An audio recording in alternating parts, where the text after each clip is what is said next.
Le psaume 46, 1, 2 nous dit que nous ne craindrons pas, même si la terre était transportée de sa place et si les montagnes étaient remuées et jetées au cœur des mers. Des montagnes remuées et jetées au cœur des mers.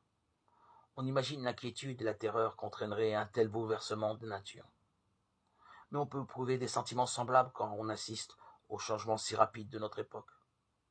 De nombreuses personnes se sentent dépassées, oppressées même, par l'évolution accélérée de notre environnement, tant sur le plan des techniques que sur celui des comportements. Aucun domaine n'y échappe.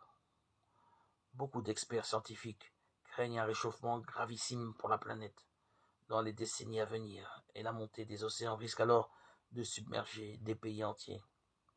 La famine, les guerres entraînent des flux migratoires de grande ampleur et de moins en moins maîtrisés.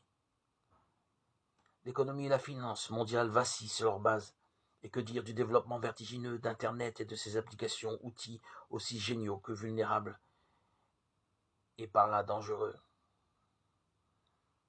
On peut être troublé et se sentir bien fragile devant de telles menaces, mais Dieu reste le même. Il n'y a en lui pas de variation ni d'ombre de changement, Jacques 1, 17. De plus, il aime tous les êtres humains et leur propose d'être leur refuge éternel. À chacun des siens de ceux qui lui font confiance, il promet: même si les montagnes se retiraient et si les collines étaient ébranlées, ma bonté ne se retirerait pas d'avec toi, et mon alliance de paix ne serait pas ébranlée, dit l'Éternel qui a compassion de toi. Ésaïe 54, 10.